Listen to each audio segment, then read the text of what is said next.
प्रस्तुत है Leo Tolstoy के द्वारा लिखी हुई कहानी एक आदमी को कितनी जमीन चाहिए। अनुवाद मुंशी प्रेमचंद। एक दिन उर्मिला अपनी छोटी बहन निर्मला से गांव में मिलने आई। उर्मिला एक धनी सौदागर को ब्याही थी और निर्मला गांव में एक गरीब किसान के साथ। भोजन करते समय उनमें यूं बातें होने लगी।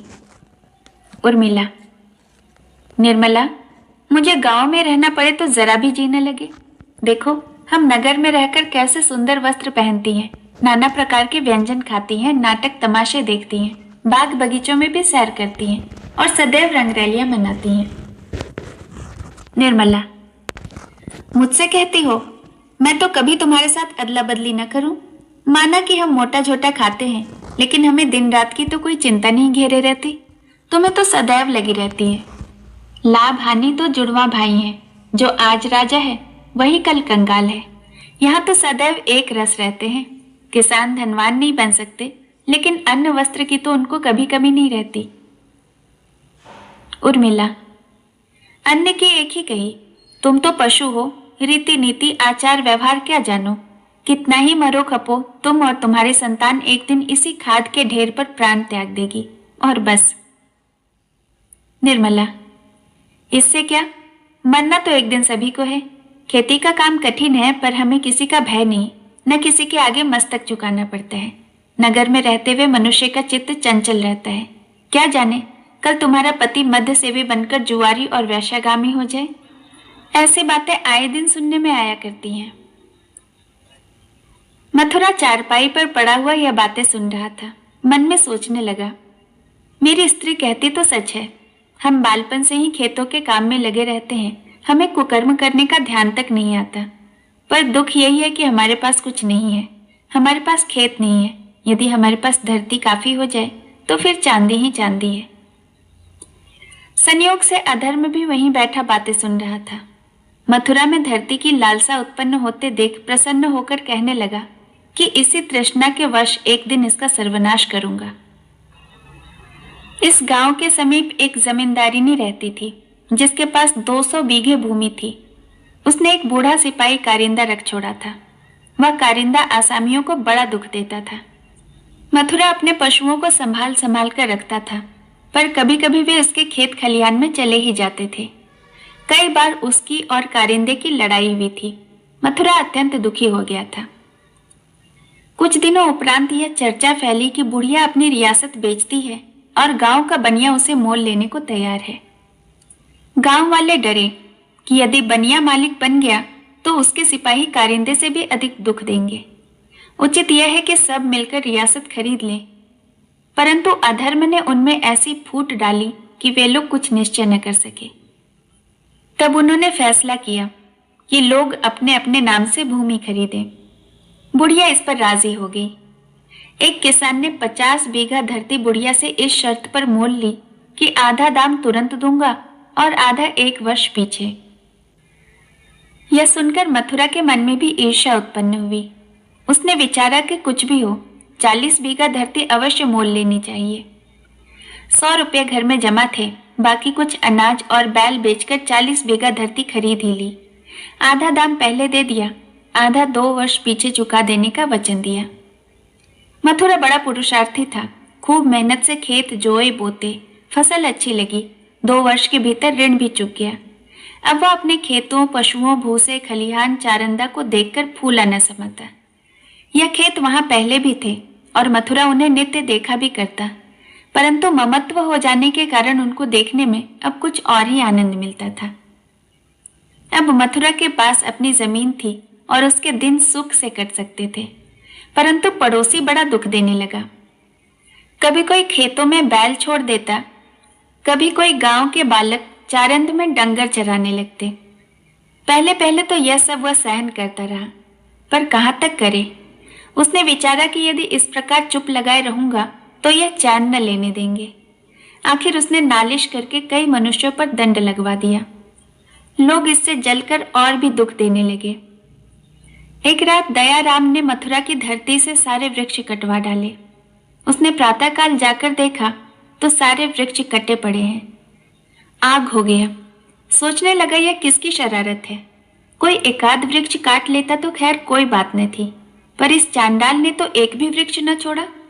हो न हो यह उपद्रव तो दयाराम ने ही किया है। बस क्रोध से भरा हुआ वह दयाराम के घर पहुंचा और बोला, तुमने वृक्ष क्यों काटे? दयाराम लड़ने मरने पर तैयार हो गया। कैसे वृक्ष? किसने काटे? जाओ नहीं तो अभी सिर फोड़े देता हूं। मथुरा भला यह बातें कब तक सह सकता था। तुरंत कचहरी में जा पहुंचा और नालिश ठोक दी। फैसला होने पर दयाराम कोरा बच गया। वृक्ष काटने का कोई साक्षी न था।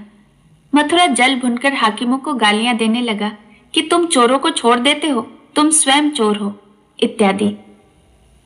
तात्पर्य यह है कि अब कोई ऐसा दिन न था कि पड़ोसियों से उसका लड़ाई झगड़ा न होता हो। पहले जब एक विसवा धरती भी पास न थी तो वह बड़ा सुखी था। अब नित्य क्लेश रहता था। कुछ समझ में न आता था कि क्या करूं। इन्हीं दिनों गांव में चर्चा हुई कि लोग घर बार छोड़कर किसी नए देश जाने का विचार कर रहे हैं। मथुरा बड़ा प्रसन्न हुआ कि उजाड़ हो जाने पर बहुत सी धरती मिल जाएगी और आनंद पूर्वक दिन काटूंगा। एक दिन मथुरा के घर एक अतिथि आया। मथुरा ने उसका बड़ा आदर सत्कार किया। रात्रि को भोजन करते समय अतिथि बोला, सरकार ने पंजाब में एक नई बस्ती बसाई है। मनुष्य पीछे 25 बीघा जमीन मिलती है। जमीन बड़ी सुंदर है। अभी एक मनुष्य खाली हाथ वहां आया था, 2 वर्ष के अंदर माला माल हो गया। यह सुनकर मथुरा को तृष्णा ने आ घेरा। कहने लगा, मैं इस अंधकूप में क्यों सड़ूं? घर बार बेचकर क्यों ना उसी नई बस्ती में चला जाऊं? यहां तो पड़ोसियों ने भी जान विपत्ति में डाल रखी है, परंतु पहले जाकर देख तो आऊं। उन दिनों रेल न थी। 300 मील पैदल चलने का कष्ट उठाकर वहां पहुंचा। देखा कि अतिथि सच कहता था। मनुष्य पीछे 25 बीघा जमीन मिली हुई है। यदि कोई चाहे तो 1 रुपया बीघा पर अधिक धरती भी मोल ले सकता है। बस फिर क्या था, देखभाल करके तुरंत घर को लौट आया और धरती, मकान, पशु आदि सब बेचकर नवीन बस्ती को चल दिया। हाय रे तृष्णा। मथुरा कुटुंब सहित नई बस्ती में पहुंचा और चौधरियों से मित्रता करके 135 बीघा धरती ले ली और मकान बनाकर वहां निवास करने लगा। इस बस्ती में यह रीति थी कि एक ही खेत में लगातार 2 वर्ष बाहने बोने के पीछे धरती को छोड़ना पड़ता था कि ताकि धरती निकम्मी न होने पावे। लोभ पाप का मूल है। पहले पहले तो मथुरा आनंद सहित अपना काम करता रहा, परंतु अब उसके ध्यान में 135 बीघा धरती भी थोड़ी थी। उसकी लालसा तो यह थी कि सारी धरती में गेहूं बोए, धरती पड़ती छोड़े तो कहां से। फिर उसने देखा बहुत से लोग पंचायत से अलग जमीन लेकर खेती करके धन संचय करने लगे हैं। अतएव वह सदा चिंताग्रस्त रहने लगा। फल यह हुआ कि वह दूसरों की खेत बटाई पर खेती करने लगा। यद्यपि बहुत सा धन एकत्र कर चुका था, तिस पर तृष्णा बढ़ती ही चली जाती थी। तीसरे वर्ष ठीक फसल के समय जब बटाई वाली धरती में गेहूं पके खड़े थे, तो मालिक ने अपनी धरती छुड़ा ली। फिर तो मथुरा के क्लेश की कोई सीमा न रही। कहने लगा कि यदि आज यह धरती मेरी अपनी होती तो क्या ऐसा हो सकता था। दूसरे दिन मालूम हुआ कि पड़ोसी अपनी 1300 बीघा धरती 1500 रुपए में बेचता है। सौदा पक्का हो रहा था कि अकस्मात एक अतिथि आ पहुंचा। अतिथि मथुरा से, तुम बड़े ही मूर्ख हो कि 1500 रुपए में 1300 बीघा धरती मोल लेते हो। गुजरात देश में क्यों नहीं चले जाते? वहां धरती बड़ी सस्ती है।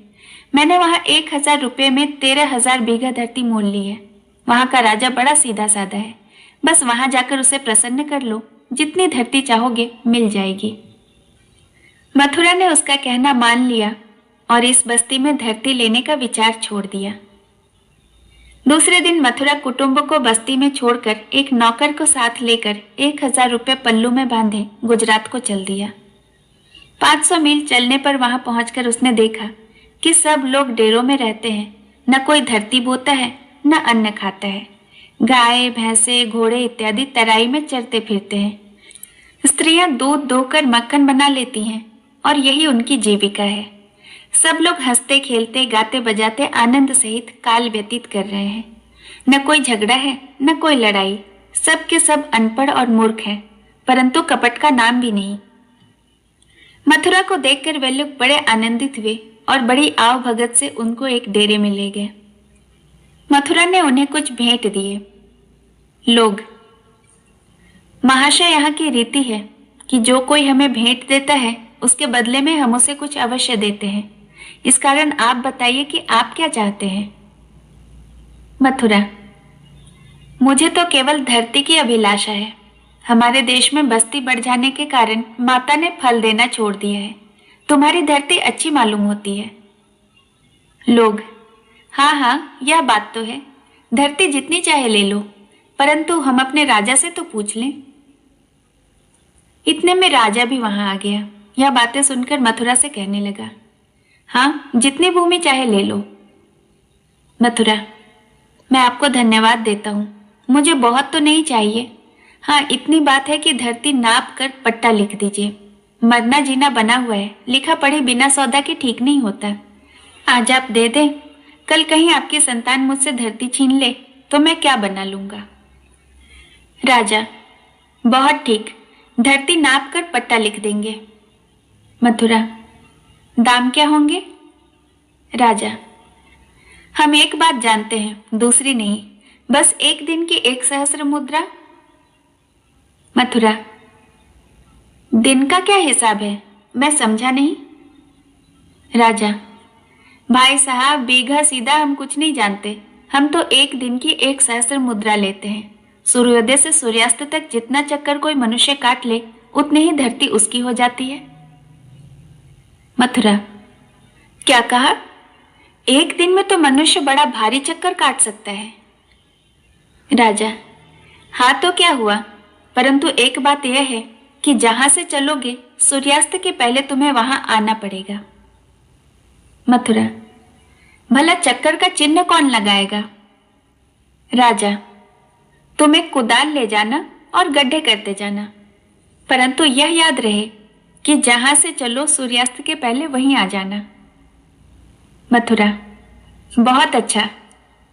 यह बातें सुनकर मथुरा अत्यंत प्रसन्न हुआ। निद्रा कहाँ। मथुरा रात भर इसी सोच विचार में रहा कि मैं 35 मील का चक्कर सहज में काट सकता हूं। ओहो, 35 मील, फिर तो मैं बड़ा इलाकेदार बन जाऊंगा। सौभाग्य से दिन भी बड़े हैं। 35 मील धरती बहुत होती है। घटिया धरती बेच डालूंगा, अच्छे अच्छे खेत आप रख लूंगा। दिन निकलने से पहले मथुरा की एक क्षण के लिए आंखें झपक गई। क्या स्वप्न देखता है कि गुजरात देश का राजा सम्मुख खड़ा हंस रहा है। पास जाकर हंसने का कारण पूछा तो जान पड़ा कि राजा नहीं, वह तो गुजरात देश का सूचना देने वाला अतिथि है। पर वह कहाँ। मालूम हुआ कि वह तो नवीन बस्ती की बात बतलाने वाला बटुक है। समीप जाकर देखने लगा तो बटुक कहाँ, वहां तो साक्षात अधर्मराज मुंह बाए खड़े हैं और उनके पैरों के नीचे धोती कुर्ता पहने एक पुरुष चित्त मरा पड़ा है। झुककर देखा तो मथुरा। वह भयभीत होकर उठ बैठा। ओहो, स्वप्न में भी क्या क्या भयंकर दृश्य दिखाई पड़ते हैं। सूर्य उगते ही वह राजा सहित जंगल को चल दिया। जंगल में पहुंचकर राजा ने कहा कि जहां तक दृष्टि जाती है हमारा ही देश है, कहीं से चक्कर काटना आरंभ कर। देखो, मैं यह छड़ी यहां रख देता हूं, बस सूर्यास्त के पहले यहां आ जाना। मथुरा छड़ी पर 1000 रुपये रखकर रोटी पल्ले बांधकर छड़ी हाथ में लेकर चक्कर काटने लगा। 3 मील चलने पर एक पहर दिन चढ़ाया। उसे गर्मी सताने लगी। मथुरा ने मन में कहा, दिन में 4 पहर होते हैं, अभी तो 3 पहर शेष है। अभी लौटना उचित नहीं। जूते उतार डालूं, नंगे पैर चलने में सुविधा होगी। 3 मील और जाकर बाईं ओर फिर मुड़ आऊंगा। आहा, यह टुकड़ा तो बहुत ही अच्छा है। भला यह कहीं छोड़ने योग्य है। यहां तो ज्यों-ज्यों आगे बढ़ता हूं अच्छी ही अच्छी धरती आती जाती है। ओहो, राजा आदि तो कोई दिखाई नहीं पड़ता। शायद मैं बहुत दूर निकल आया, अब लौटना चाहिए। गर्मी भी बढ़ रही है, प्यास से गला सूखा जाता है। लौटते लौटते दोपहर हो गई। तब वह जरा दम लेने को बैठ गया। रोटी निकालकर खाई, पानी पिया और फिर चल खड़ा हुआ। सूर्य का तेज सहा न जाता था। गर्मी इतनी थी कि शरीर झुलस जाता था। परंतु तृष्णा का भूत सिर पर सवार था। करे तो क्या करे। कहने लगा, क्या चिंता है, अभी दुख फिर सुख, चलो चलते रहो। चलते चलते दूर निकल गया। तब उसे ध्यान आया कि यह तो बहुत बुरा हुआ, मैंने बड़ी चूक की। अब यदि पूरा घेरा देकर धरती को ठीक चौकोर बनाऊंगा तो सूर्यास्त के पहले छड़ी तक पहुंचना असंभव है। अच्छा, तिकोना ही रहने दो, यहीं से लौट चलो। ऐसा न हो कि सूर्यास्त हो जाए और मैं बीच में ही रह जाऊं। मथुरा नाक की सीध में छड़ी की ओर चलने लगा। गर्मी के मारे उसका मुंह सूख गया, शरीर जल उठा, पांव घायल हो गए, टांगे थक गई। ठहरे कैसे? सूर्य उसका चाकर तो नहीं था कि उसके लिए खड़ा रह जाता। सोचने लगा, हाय हाय, मैंने यह क्या किया? मुझे क्या लालच ने मार गिराया? सूर्य डूबने को आया, छड़ी का अभी तक कहीं पता नहीं। करूं तो क्या करूं? हे भगवान। अब साफा सिर से फेंक कर लाठी छोड़कर वह दौड़ने लगा। दौड़ते दौड़ते छाती लोहार की धौंकनी बन गई। उसका हृदय धड़कने लगा। वह सिर से पैरों तक पसीने में डूब गया। उसकी टांगें लड़खड़ा गई। उसने समझा कि अब प्राण गए। चिल्ला पड़ा, हाय, सारी के लालच में आधी भी खो बैठा। परंतु इतना कष्ट उठाकर भी यदि ठहर जाऊंगा तो लोग तो मुझे महामूर्ख समझेंगे। दौड़ो, जैसे बन सके छड़ी तक तो पहुंचो। इतने में उसे विराट देशवासियों का शब्द सुनाई देने लगा। सूर्य डूबने को हुआ, लाली छा गई। छड़ी सामने दिखाई देने लगी। राजा पास बैठा है, छड़ी पर 1 सहस्र मुद्रा पड़ी हुई है। उसे रात्रि वाला स्वप्न स्मरण हुआ। निराश होकर बोला, धरती तो मिल गई, परंतु क्या मैं छड़ी तक पहुंच सकता हूं? इतने में सूर्य अस्त हो गया। टीले पर वह किस प्रकार पहुंचे? वह चिल्ला उठा, हाय हाय, मेरा सारा परिश्रम निष्फल हो गया, सूर्य अस्त हो गया। लोग टीले पर बैठे हुए पुकारने लगे, नहीं नहीं, सूर्य अभी अस्त नहीं हुआ है, दौड़ो। वह जी तोड़कर दौड़ा और अंत में टीले पर चढ़ गया। देखा कि छड़ी पड़ी है। राजा पास बैठा हंस रहा है। फिर स्वप्न याद आया। उसकी टांगें कांप गई। वह मुंह के बल पृथ्वी पर गिर पड़ा। गिरते हुए उसका हाथ छड़ी को जा लगा। राजा बोला, बड़ा उद्यमी है, इसने कितनी धरती पर अधिकार जमा लिया। नौकर जाकर उठाने लगा तो देखा मथुरा के मुख से रुधिर की धारा बह रही है और वह मरा पड़ा है। फिर क्या था? सबने वहीं जंगल से लकड़ियां एकत्र करके उसका दाह कर्म किया और सबको विदित हो गया कि उसे केवल 1.5 गज भूमि की आवश्यकता थी। कहानी सुनने के लिए आपका बहुत बहुत धन्यवाद। नमस्कार। प्रस्तुत है लियो टॉल्स्टॉय के द्वारा लिखी हुई कहानी सुख त्याग में है। अनुवाद मुंशी प्रेमचंद। अवध में चतर सिंह नाम का एक किसान रहता था। विवाह होने के 1 वर्ष पीछे उसके पिता का देहांत हो गया। उस समय उसके पास धन दौलत न थी। 2 गायें, 2 बैल, 1 घोड़ी और 10 भेड़ें थी। लेकिन पशुपालन में कुशल होने के कारण 35 वर्ष के लगातार परिश्रम से अब तक उसके पास 200 गायें, 150 बैल, 1200 भेड़ें हो गई थी। अब वह प्रतिष्ठित पुरुषों में गिना जाने लगा। जैसा कि संसार की रीति है, बहुत से लोग उससे डाह करते और कहते थे, चतर सिंह बड़ा भाग्यवान है, धन दौलत सब कुछ उसके पास है, संसार अब उसे सुखरूप हो रहा है। चतर सिंह को अतिथि सेवा का प्रेम था। उसके 2 पुत्र और 1 कन्या थी।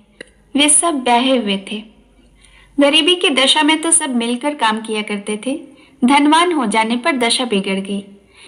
बड़ा लड़का तो मद्य सेवन करते करते एक दिन लड़ाई में काम आया। छोटा लड़का एक कलहारी स्त्री से विवाह करके पिता से अलग रहने लगा। विपत्ति के दिन फिर आए। पशुओं में मरी पड़ी, सब पशु मर गए, एक न बचा। धन कुछ चोरों ने हर लिया, कुछ यूं ही निपट गया।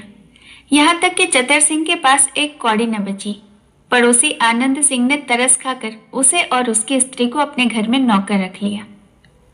आनंद सिंह को इनके नौकर रख लेने का बड़ा लाभ हुआ, क्योंकि स्त्री और पुरुष दोनों बड़े सदाचारी और स्वामी भक्त थे।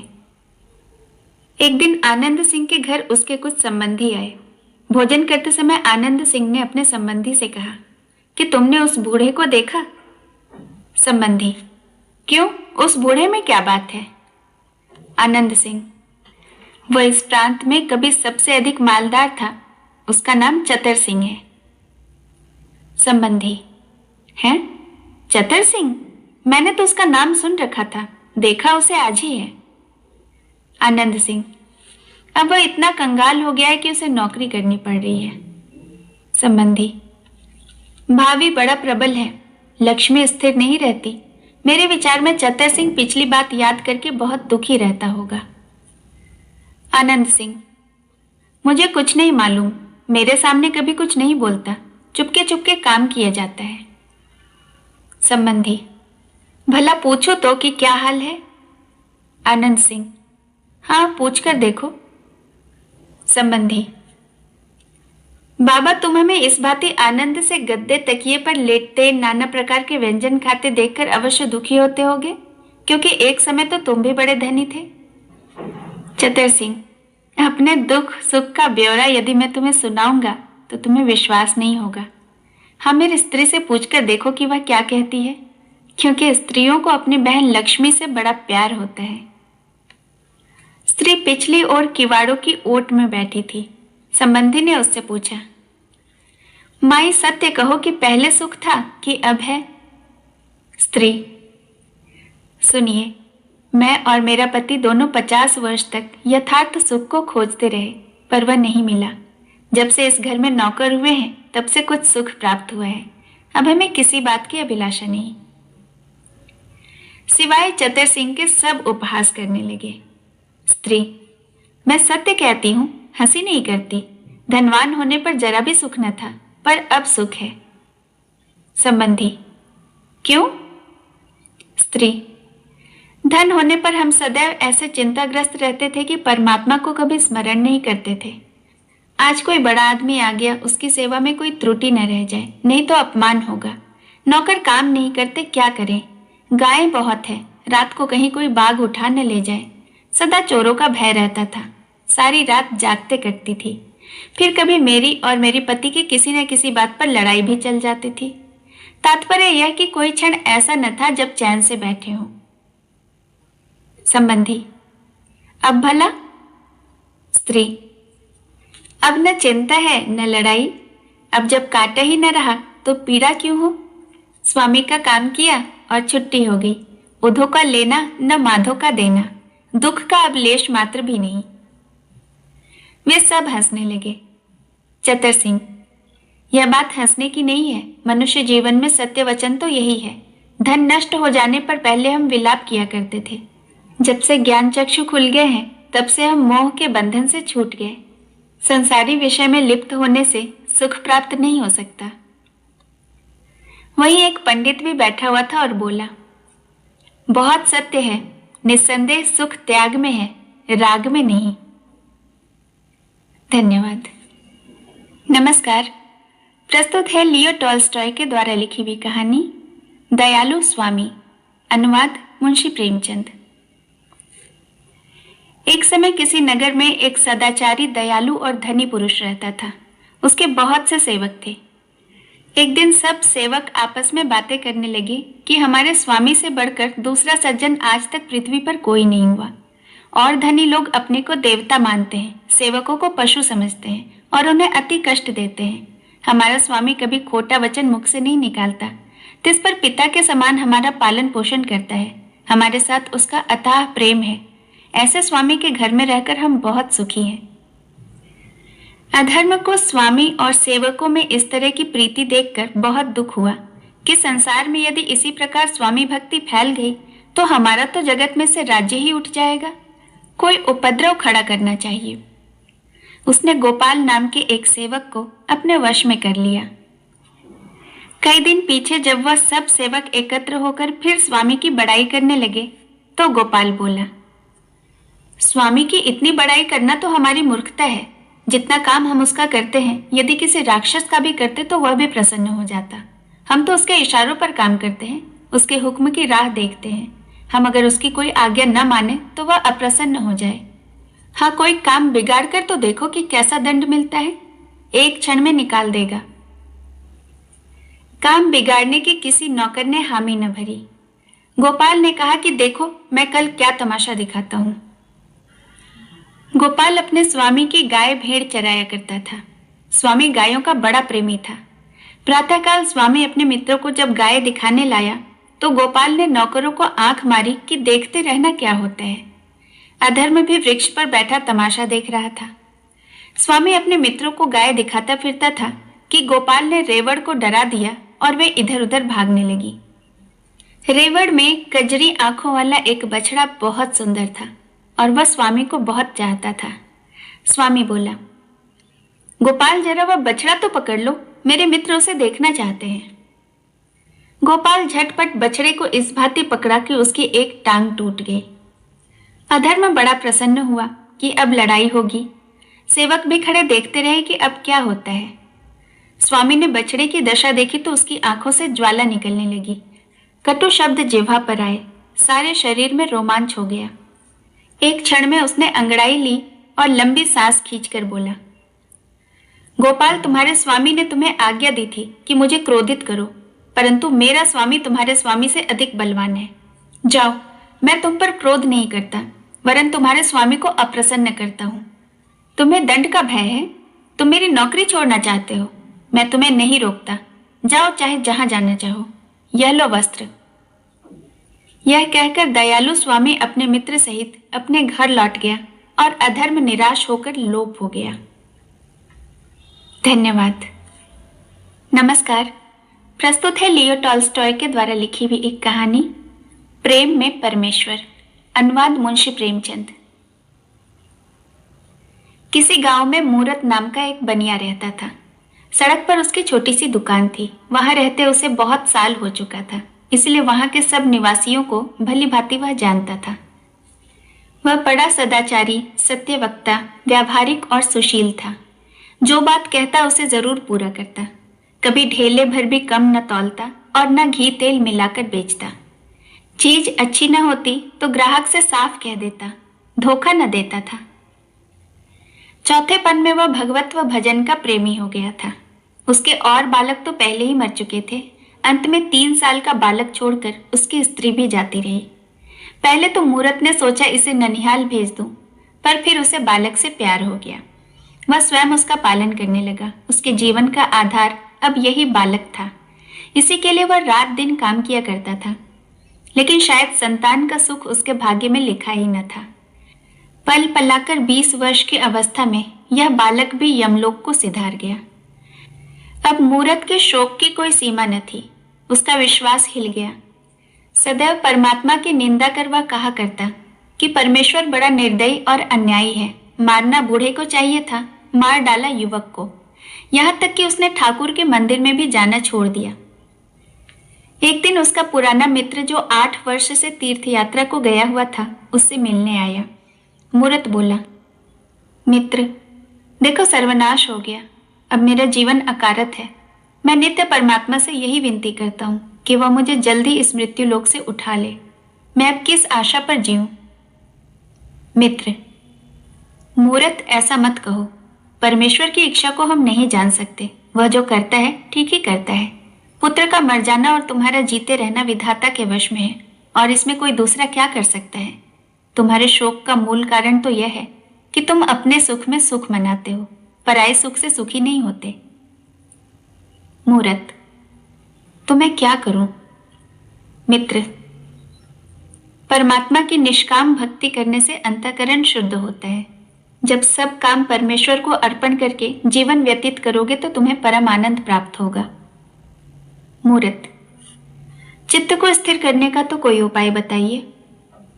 मित्र, गीता, भक्तमल आदि ग्रंथों का श्रवण, पाठन और मनन किया करो। ये ग्रंथ धर्म, अर्थ, काम, शोभ चारों फलों को देने वाले हैं। इसको पढ़ना आरंभ कर दो, चित्त को बड़ी शांति प्राप्त होगी। मूरत ने इन ग्रंथों को पढ़ना आरंभ किया। थोड़े ही दिनों में इन पुस्तकों से उसे इतना प्रेम हो गया कि वह रात को 12-12 बजे तक गीता आदि पढ़ा करता, उसके उपदेशों पर विचार किया करता। पहले तो वह सोते समय छोटे पुत्र को स्मरण करके रोया करता था। अब सब भूल गया। सदा परमात्मा में लवलीन रहकर आनंद पूर्वक अपना जीवन बिताने लगा। इसके पहले इधर उधर बैठकर हंसी ठट्ठा भी कर लिया करता था, पर अब वह समय व्यर्थ न खोता था। या तो दुकान में काम करता या रामायण पढ़ता। तात्पर्य यह कि उसका जीवन सुधर गया। एक रात रामायण पढ़ते पढ़ते उसे ये चौपाइयां मिली। एक पिता के विपुल कुमारा, होई पृथक गुणशील आचारा, कोई पंडित कोई तापस ज्ञाता, कोई धनवंत शूर कोई दाता, कोई सर्वज्ञ धर्मरत कोई, सब पर पितहि परिति सम होई, अखिल विश्व यह मम उपजाया, सब पर मोहि बराबर दाया। मूर्त पुस्तक रखकर मन में विचारने लगा कि जब ईश्वर सब प्राणियों पर दया करते हैं तो क्या मुझे ही सभी पर दया नहीं करनी चाहिए। तत्पश्चात सुदामा और शबरी की कथा पढ़कर उसके मन में यह भाव उत्पन्न हुआ कि क्या मुझे भी भगवान के दर्शन हो सकते हैं। यह विचारते विचारते उसकी आंखें लग गई। बाहर से किसी ने पुकारा, मूर्त मूर्त देख, याद रख, मैं कल तुझे दर्शन दूंगा। यह सुनकर वह दुकान के बाहर निकल आया। वह कौन था? वह चकित होकर कहने लगा, यह स्वप्न है अथवा जागृति, कुछ पता न चला। वह दुकान के भीतर जाकर सो गया। दूसरे दिन प्रातःकाल उठ पूजा पाठ कर दुकान में आ भोजन बनाकर मूर्त अपने काम धंधे में लग गया। परंतु उसे रात वाली बात नहीं भूलती थी।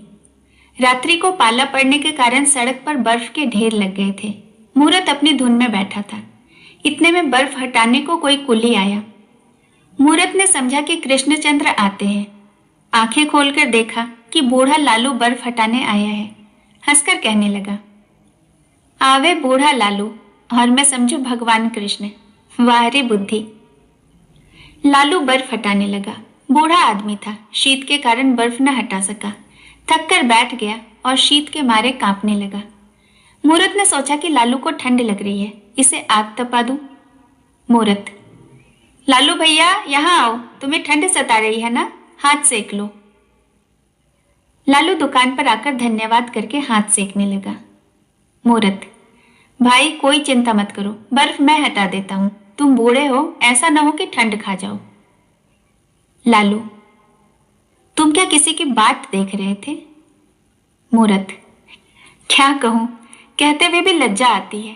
रात को मैंने एक ऐसा स्वप्न देखा है कि उसे भूल ही नहीं सकता। भक्तमाल पढ़ते पढ़ते मेरी आंख लग गई। बाहर से किसी ने पुकारा, मूर्त। मैं उठकर बैठ गया।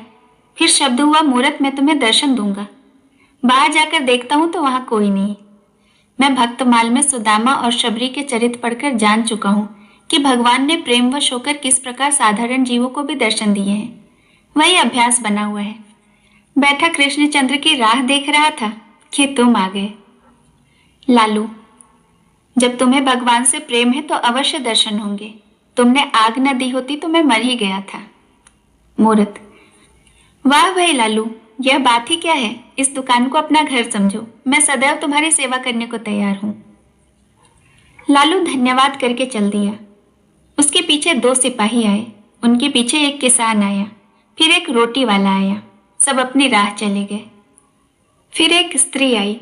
वह फटे पुराने वस्त्र पहनी हुई थी। उसकी गोद में एक बालक था। वह दोनों शीत के मारे कांप रहे थे। मूर्त, माई बाहर क्यों खड़ी हो? बालक को जाड़ा लग जाएगा, भीतर आकर कपड़ा ओढ़ लो। स्त्री भीतर आई। मूर्त ने उसे चूल्हे के पास बिठाया और बालक को मिठाई दी। मूर्त, माई तुम कौन हो?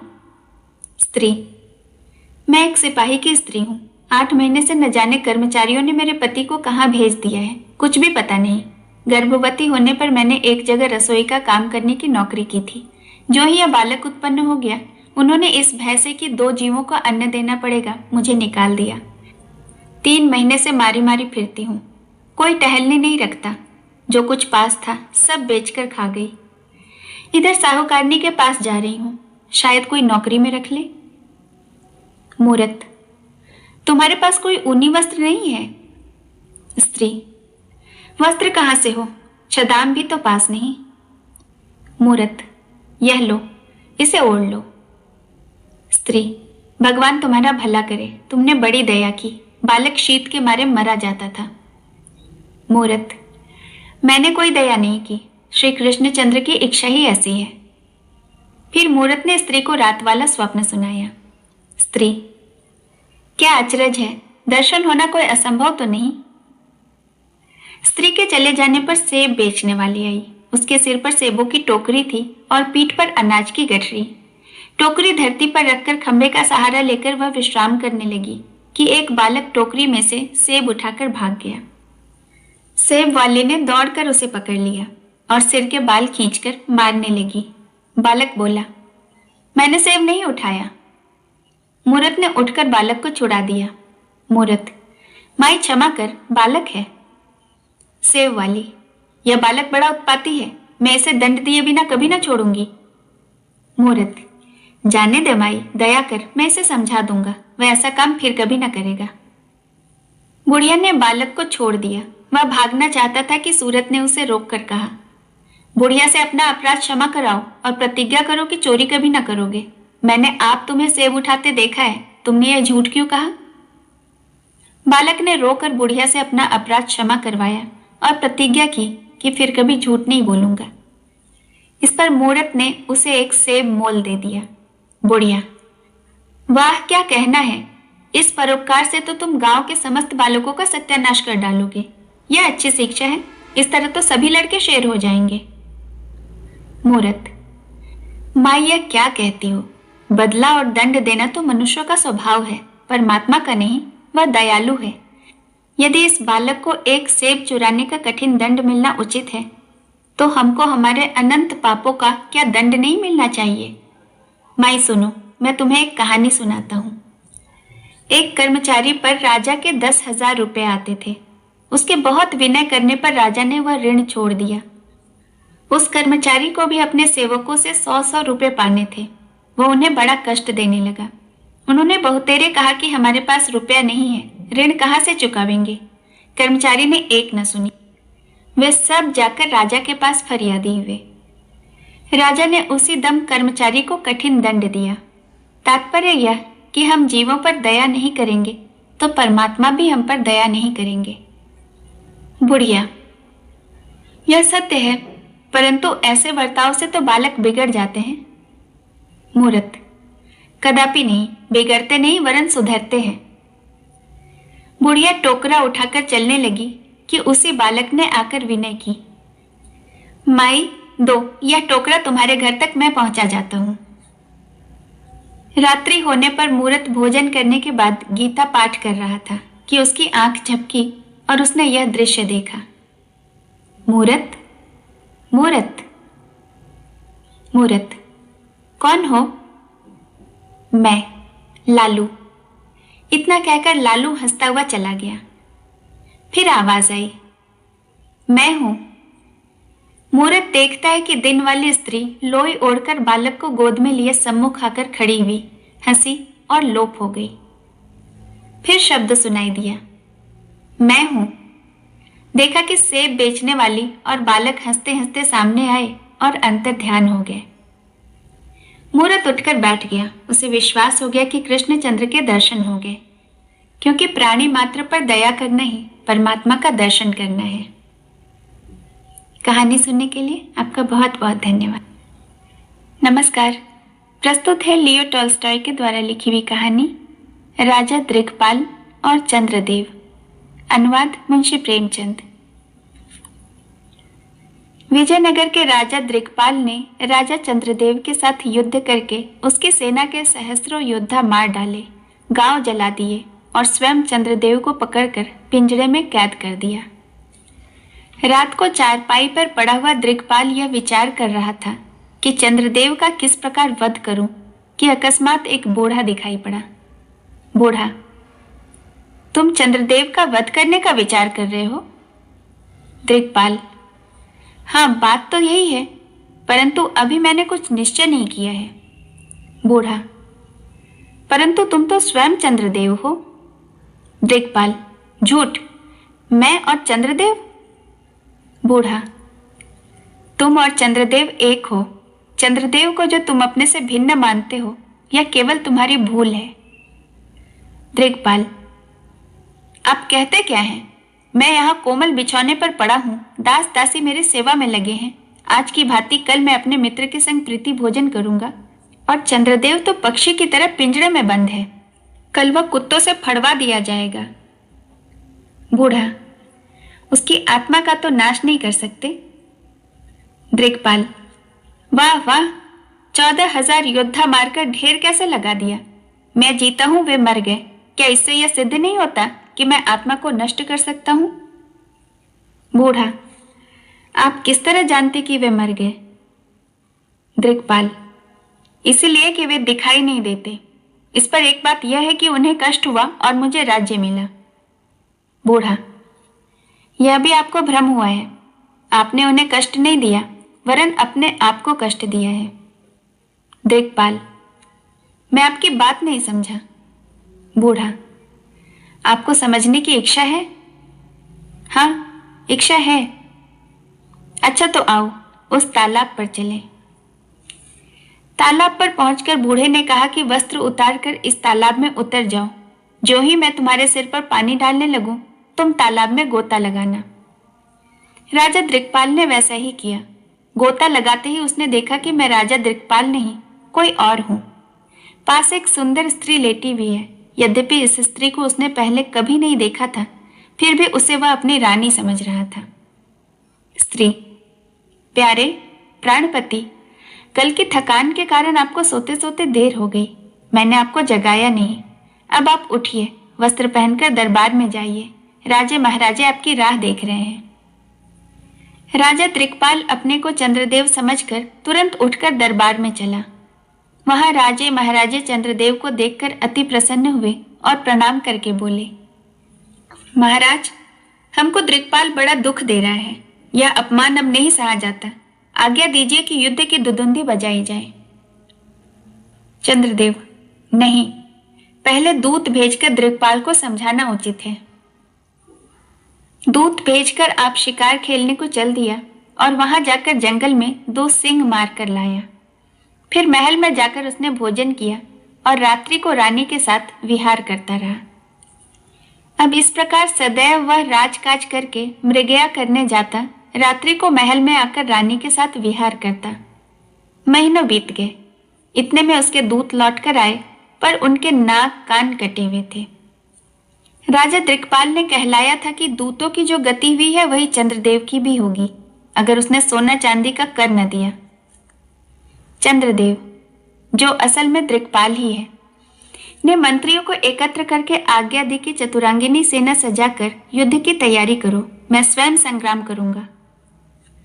8वें दिन चंद्रदेव और दिक्पाल में घोर संग्राम हुआ। चंद्रदेव अर्थात दिक्पाल पकड़ा गया। उसे भूख प्यास का इतना दुख न था जितना कि अपमान और अप्रतिष्ठा का। पिंजड़े में बंद रहकर सदा अपने मित्रों और संबंधियों को बंधे हुए देखकर उसका मन बहुत दुखी होता।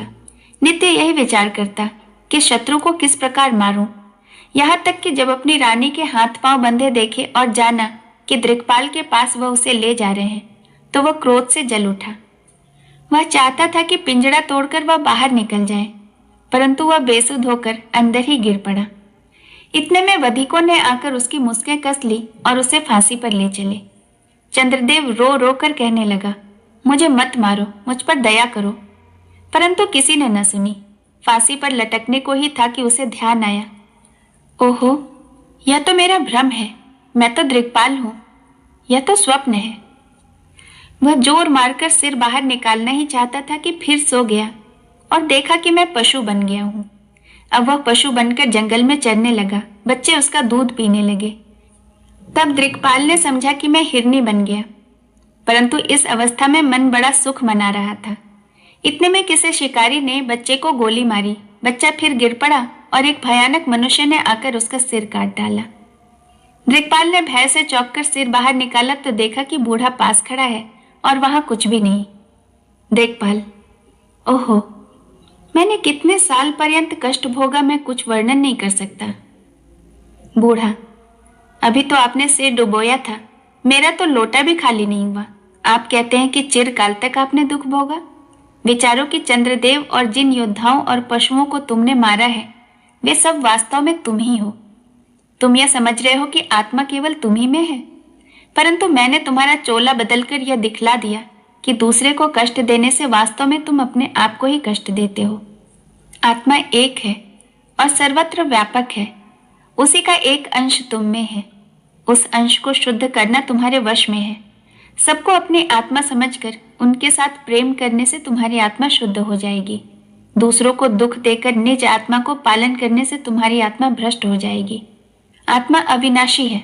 जो मर गए वे तुम्हें दिखाई नहीं देते, परंतु आत्मा नहीं मरती। तुम दूसरों को मारकर अपनी आयु बढ़ाना चाहते हो, पर यह तो असंभव है। आत्मा छोटी बड़ी नहीं होती। यह तो देश और काल से परे है। उससे भिन्न जो कुछ दिखाई देता है वह सब भ्रांति मात्र है। यह कहकर बूढ़ा अंतर्ध्यान हो गया। अगले दिन दिक्पाल ने चंद्रदेव को छोड़ दिया और पुत्र को राज्य सौंपकर वन में तपस्या करने चला गया। अंतःकरण का मल मैल दूर करके अब दिक्पाल साधु वेश में प्राणी मात्र को देश देश फिरकर यह उपदेश करता है कि दूसरे का उपकार करना स्वयं का उपकार करना है। धन्यवाद। दोस्तों, अगर आपकी नज़र में, आपकी पहचान में कोई भी ऐसा इंसान हो जिन्हें हिंदी साहित्य से प्रेम है और वह पढ़ सकने में असमर्थ हैं, तो आप इन कहानियों को उन तक जरूर पहुंचाएं। धन्यवाद।